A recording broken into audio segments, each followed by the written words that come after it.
Wow. That was epic. I think that was awesome. Not as awesome as Adam's men's retreat video a few weeks ago, but that was really epic. You guys, I'm so excited, but I'm excited to preach the word. But can you guys just take a look around? Stacy came up to me and she goes, "Second service is lit," and she's right. I'm just so glad that you are all here. It's nice to see faces that I know, some I haven't seen in a while, some I got to meet you today. I'm Pastor Tanisha. I'm one of the associate pastors here. Oh, thank you. Thank you. First service didn't do that, so thank you. Just kidding.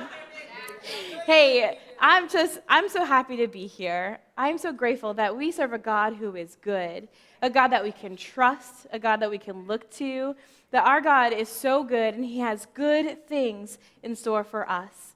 Now, before I jump into this, I just want to share with you that this upcoming August 27th, we have Baptism Sunday. You need to put that in your calendar right now. It's okay if you need to take out your phone. I know you're not being rude right now.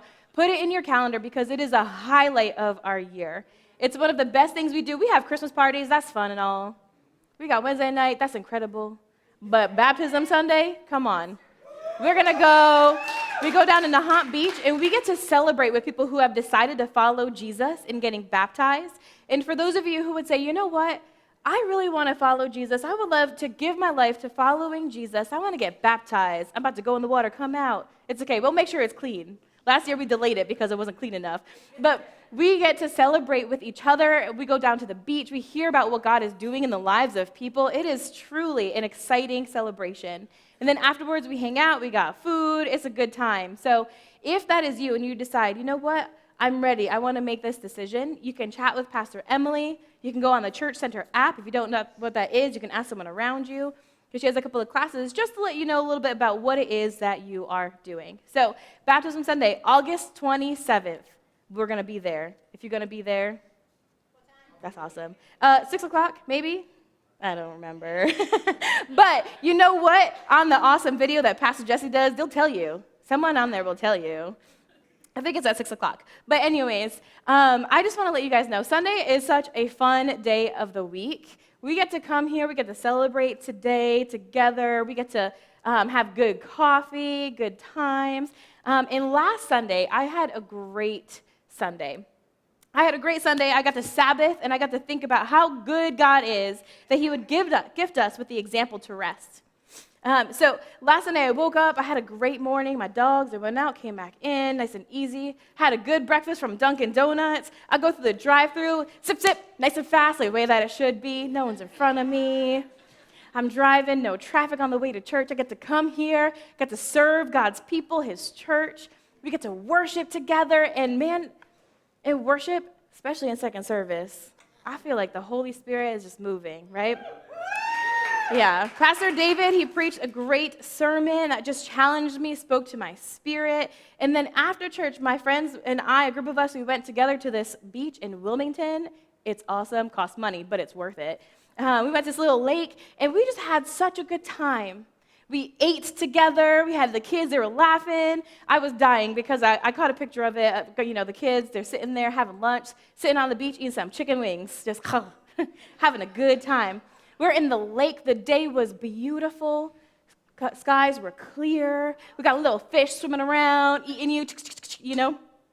And I got to watch my friends from church enjoy each other, enjoy the day. And it was really exciting for me because some of them began to share God's good news with some of the strangers they just met at the beach. It was all so good. And you know what's funny for me is that it's really different from how I was first introduced to the idea of a Sabbath. You see, my sister and I, we went to church off and on as a kid. God always had some random person in our lives who would ask my mom if they could bring us to church. And to all of you who do this, Chadi, I'm looking at you, thank you. Because there's some little girl somewhere, some little boy who's going to grow up, and it's going to be because you do that they follow Jesus. But literally the most random people. My mom worked at Ruby Tuesdays. One of her coworkers, moms come in and says, "Hey, I'm going to bring your kids to church." And she said, "Okay." Pop. So we would go to church with her. I don't even know if my mom knew her. I don't know how often they talked. It was real random. And then a few years later, we had another lady, random lady in the neighborhood who would have the kids over, do programs in the backyard. We'd be eating popcorn.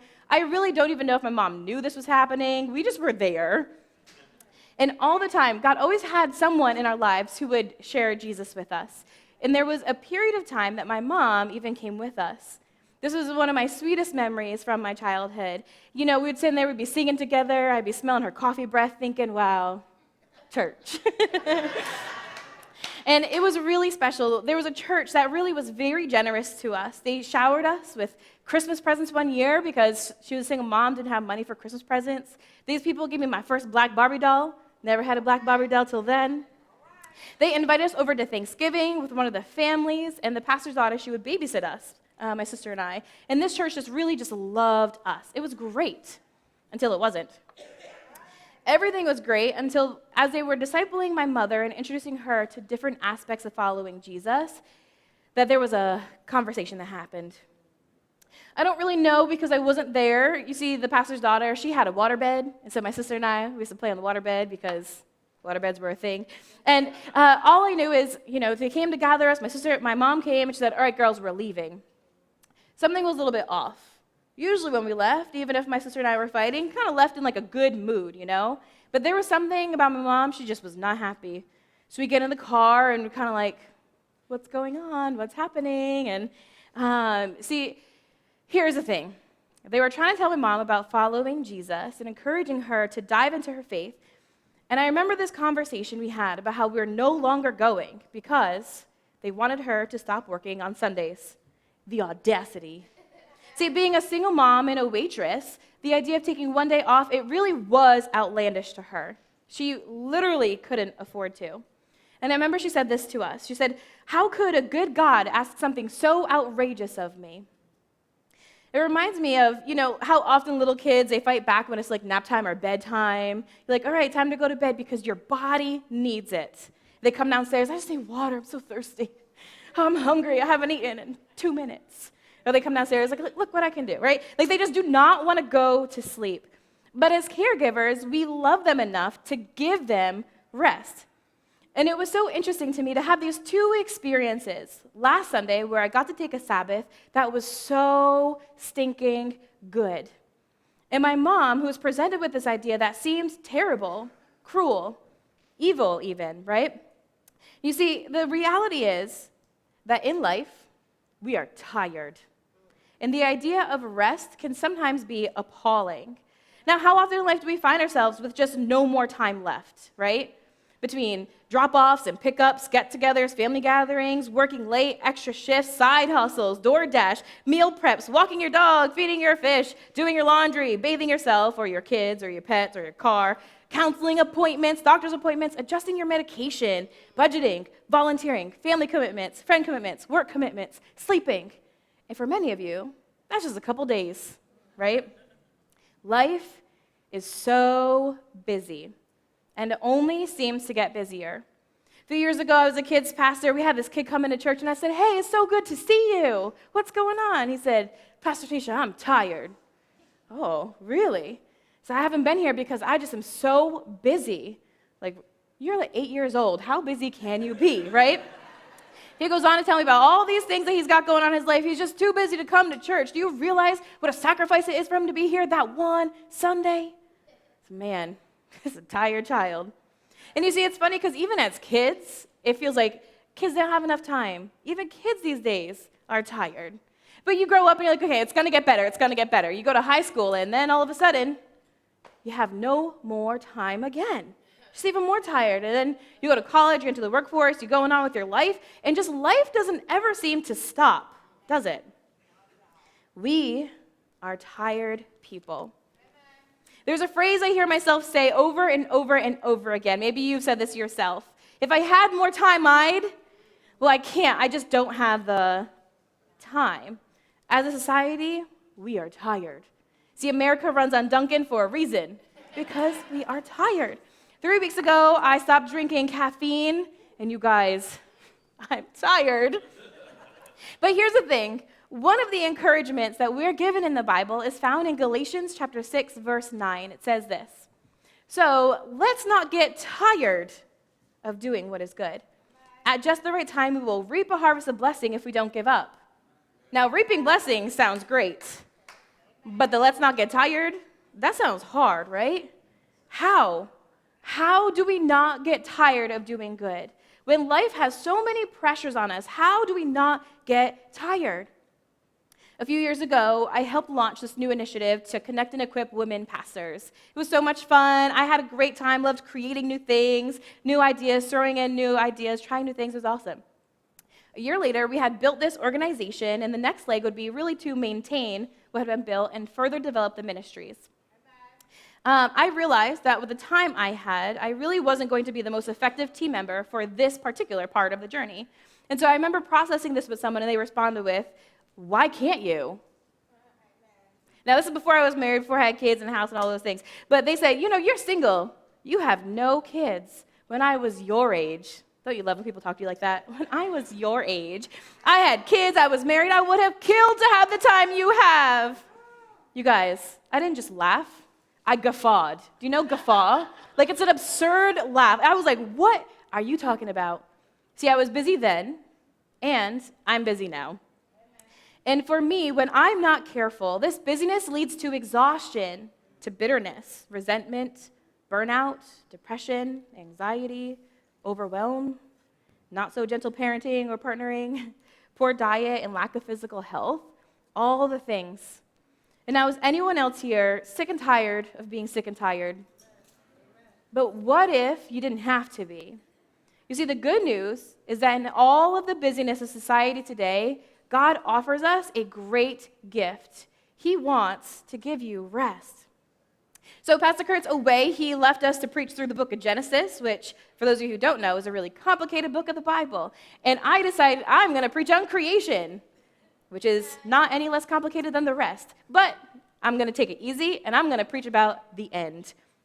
So in Genesis chapter 2, verses 1 through 31, if someone can just grab me a cup of water, that'd be great. It says this: "So the creation of the heavens and the earth and everything in them was completed.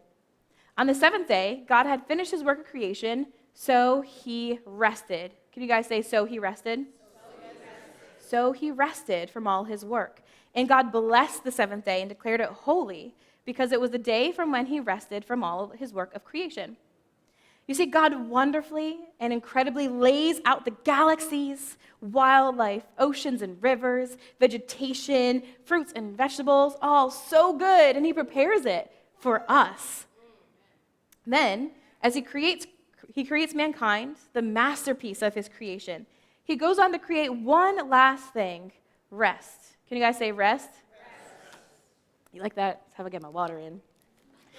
But when he creates rest, this is not just rest as in a power nap or like time to numb your brain, but it's actually a whole live-long day to do what? Rest. And this day would be special, sacred, holy. That means set apart. When something is holy, it is set apart for a specific use, not to be confused or intermixed with other things. So our kids and junior hires just got back from summer camp. I don't know if you know that. And first, I just want to commend Pastor Jesse, our youth pastor, and Jess, our kids director. They made it possible for our kids to have a fantastic time. And their teams that were back when they were at camp, they had teams that were here on Wednesday night holding down the fort. You guys did a great job as well. You see, the kids got to have a good time because the leaders, they work their butts off, right? So a few years ago, I had brought a group of kids to camp, and, I brought all of my toiletries, as one does. I had brought my razor, but when I would leave the room, I would store it in a case under my pillow. It's kind of weird, but I was really afraid of what would happen if, the kids were in the room and I wasn't there and they found it. I don't know. I was just freaking out. So I would just hide it under my pillow.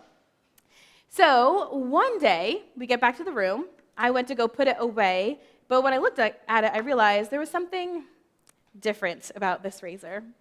There was hair on it, and it wasn't mine. And you see, what happened was I was in the middle of New Hampshire. We weren't allowed to leave the campground. I'm there with the kids. We're at the beach. It's in the middle of summer, and my razor has somebody else's hair on it. Yeah. I had no option, and none of the girls in my room would fess up. I took those kids one at a time, and I asked them, "What were you doing today? When did you go in the room? Did you find anything interesting?"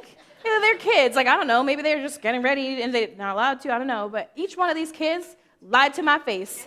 I was like, dang, I'm glad you guys are here at church camp. You need Jesus. These kids lying. So, I'm like thinking, like, these kids, little liars, playing games, little liars. Who took my razor? So, we eat dinner, we go to nighttime chapel. They show like a little recap video of the day. We're watching it, laughing, blah, blah, blah.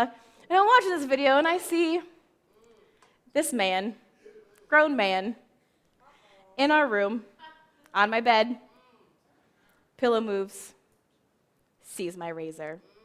And I will give it to him. It was weird.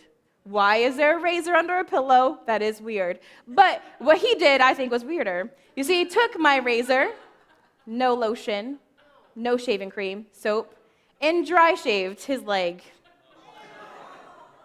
I don't know why homeboy did that, why he got to do that. No one made him do it. No one paid him to do it. But he did with my razor. And listen, there are a lot of things I'm really cool with sharing. Maybe some people are cool with sharing personal hygiene products. I am not.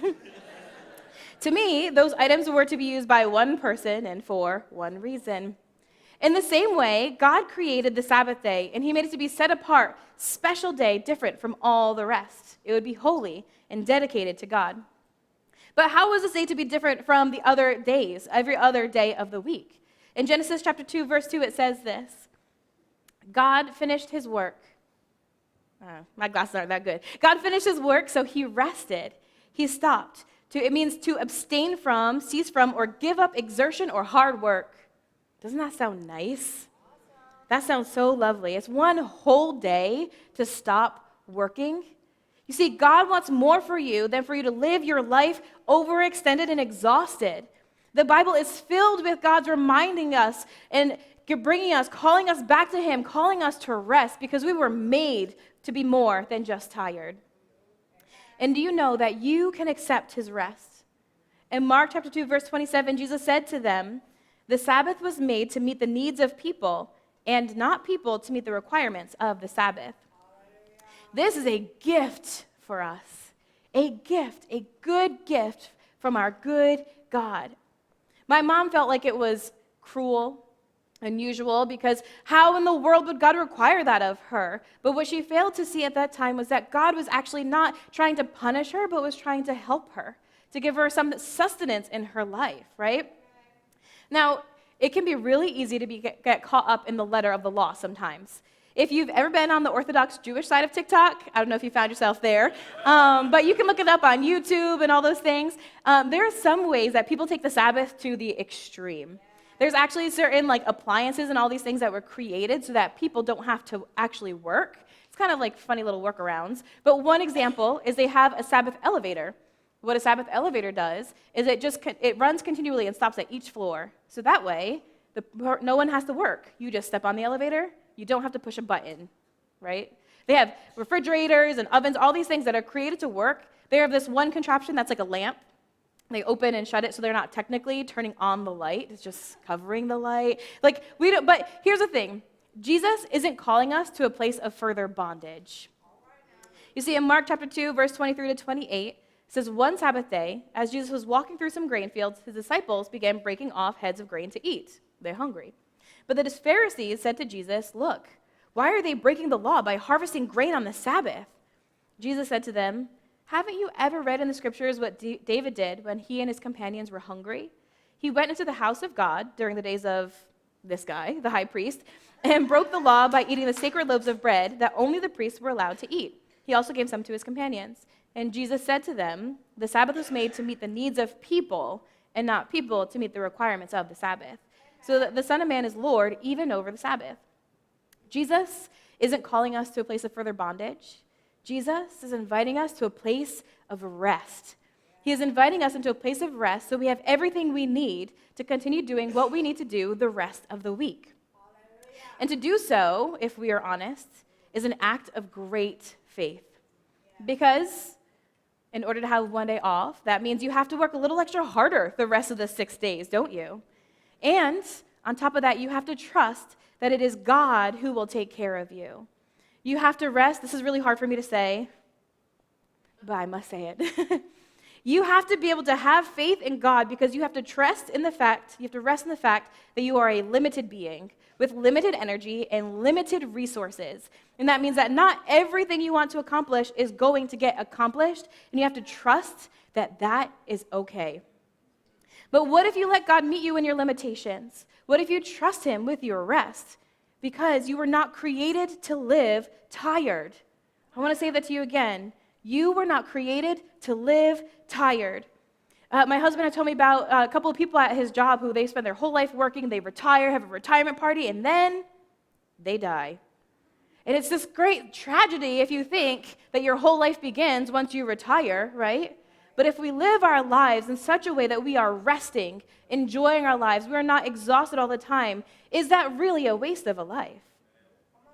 See, God has a life of freedom for you, and rest is a vital part of that.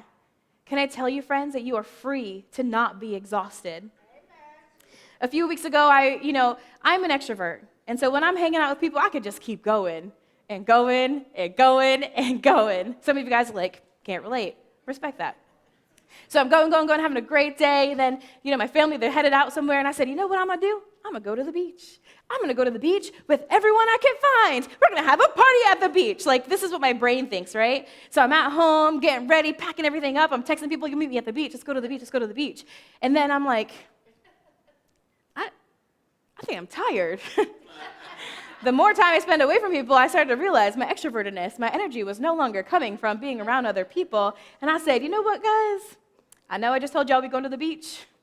I ain't going today. And that's why I went to the beach last Sunday, was because I realized I needed to rest. And sometimes it's just like that, right? See, God wants to give us freedom. He wants to give us rest.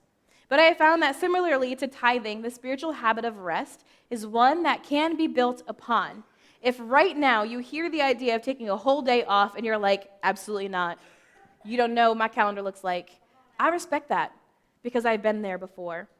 But if you have no space in your life to stop for a full 24 hours, what would it look like if you were to just take one time block, perhaps 1 hour or half a day, and to begin to build your life around this space? You see, a few years ago, I found myself really burnt out. I was exhausted, depleted, empty. It was one of those seasons in my life where I was always feeling like I just need a vacation. And you've gotten to the end of yourself when a coma starts to sound real good. Just a few days off. Did I get sick time? I don't know. But I had gotten there because I wasn't honoring God or myself and how I had toiled. I didn't feel like I could take a Sabbath often because there was just so much work that needed to be done. I had some, you guys may have mentors in your life. You have some mentors who are really nice, encouragers. You're doing great. Keep it up. And then you have some mentors. I had one mentor. She was not that kind of mentor. She was a get your act together kind of mentor. So I'm telling her, oh my gosh, I'm so tired, I'm exhausted, I just can't get it. I'm just gonna, I have only a few more days till I get to vacation. Come on, I just can do it, and I'm just honestly complaining to her and sharing with her this burden of exhaustion I was carrying. And she looked at me, she asked me, called me out on this one major thing I was missing in my life, a Sabbath rest. And she asked, when was the last time you took a Sabbath? And so I get a day off every week. Don't worry about it, I get a day off every week. She goes, tell me about your last day off. Well, I had to do laundry, I had to do this, I had to balance my finances, that's so stressful. And then I had to go this place, I had to do this. And she goes, so that doesn't sound like a Sabbath. Tell me, when's the last time you had a Sabbath? And I began to think, and I was like, man, I don't know the last time I actually just stopped. And she challenged me to guard my Sabbath and shared with me something I want to share with you guys today. I'm going to invite the worship team to come on up. There is a pastor named Pete Scazzero. He's incredible. He wrote a book called Emotionally Healthy Spirituality, Emotionally Healthy Church, Emotionally Healthy, whatever you can think of. Probably has an emotionally healthy version of it. But in this book, he has an outline for what a Sabbath is. Because for me, when I hear the word Sabbath, I just think, okay, I just stop. I go to church on Sunday. Is that it? One of the ways that we can begin to invest in our lives and invest in our rest is through navigating these 4 parts of Sabbath. The first part is to stop. This means that you cease all work. Can you say all work? All work. All work. Some of you guys are hyperventilating. Like, you see, it's all work, paid and unpaid. You have to embrace your limits. That is the hardest thing for me to admit. We have to let go of the illusion that we're indispensable to the running of this world and recognize that you will never finish all your goals and projects. And trust God to be God. That if you start something, that God can assist you with it as well. The second part is rest. Can you guys say rest? We need to accept God's invitation to rest. Now, resting is a matter of engaging in activities that restore you and replenish you. How many of you guys, some people know that resting looks different from person to person. For some people, rest means sitting down with a good book. For some people, rest means going to the gym. For some people, rest means a lot of different things, right? And I put a little hammock on there because for me, rest means a good day laying in my hammock. Get my little doggy, get in my hammock. It's a good day. That's a rest for me. But what for you, that could look like napping or hiking, reading, eating good food. Yes, cheese. Hobbies, sports. The third part of rest is delight. In Genesis 1:31, when God finished his work, he said, "This is very good." It is very good. Last Sunday when I had my Sabbath, man, I just all day just feel like this is very good. The idea of delight is a joyful recognition and celebration of accomplishment. God wants to invite you to join in the celebration and enjoy and delight in his creation and all the gifts he offers us in it. The last part is to contemplate. In Exodus chapter 31, verse 15, it says, "You have 6 days each week for your ordinary work, but the seventh day must be a Sabbath day of complete rest." Can you guys say complete rest? Of complete rest, a holy, dedicated to the Lord. In Genesis 2, verse 3, it says, "And God blessed the seventh day and declared it holy." This is the difference between taking a day off and having a Sabbath. You see, a Sabbath is intended to be a holy day, separate to God, and when we contemplate or keep our focus on Jesus, that's what makes it holy. This is why traditionally on Sundays is when people observe the Sabbath. There are other churches, people might do it on Saturdays, but the idea of a Sabbath isn't locked into a specific day of the week, but more a practice of our lives. So this is why we come to church on Sunday. We get to celebrate, worship God together. I love looking around and seeing everybody lifting their hands, experiencing the love of God is one of the greatest ways for me to contemplate God in my life. We used to say to disconnect from the toil of life and connect to God. It's to spiritually recharge us so we're able to carry the weight of the work the rest of the week. Now, a few years ago, I went hiking with my friends. Well, she decided to go hiking. I just wanted to hang out. And she decided we're going to hike a mountain. Don't have friends like this. But we get everything together, we go to hike the mountain. And for me, I didn't grow up doing things like this. I am not like an outside person. So I really like to make sure that when we go, I got a fully charged phone, right? Because I need to know at any time I see a bear, 911. I fall down, 911. Something happens, 911. I got to be ready. And so we're heading up this mountain, and my phone, I realize the battery just starts dying. It's just slowly going down, right? I'm like, you know what? I got a backup charger. I told you, I'm not an outside person. I came prepared. So I get my backup charger and my battery. I got the charger. I plug it in, and I realized the charger I had was one of those wonky chargers. You ever had one like that? You got to position it just right. You can't breathe too heavy, just to get it to charge your phone. I'm like, dang, that's crazy. And you see, sometimes in life, we're kind of just like that wonky little charger. We're having a hard time getting fully refreshed. But when we use Sundays or a Sabbath to stop, to rest, delight, and contemplate, it's like having a fresh, new, long coil charger. The charges are right up, nice and fast. You can breathe all you want and don't have to worry about it, right? But this is meant to spiritually recharge us because God doesn't want us to live tired. He doesn't want you to live your whole life exhausted. Now, I want to let you know that you don't have to listen to the voice of the enemy or the world, the traps of the world that would lie to you and say, be tired, keep working, don't give up. You can't stop. You just got to keep going. That is a lie from Satan. Thought I was going to say something else. You don't have to buy into the lies. You can accept God's rest and learn to and develop this in your life. So friends, would you stand with me this morning? As we sing this last song, I want to invite you to use this time that we have right now to enjoy some of these celebration of Sabbath moments, that you would rest today, you would delight, you would stop, and you would contemplate who God is. So accept this invitation to God's rest and trust in God as we sing this last song.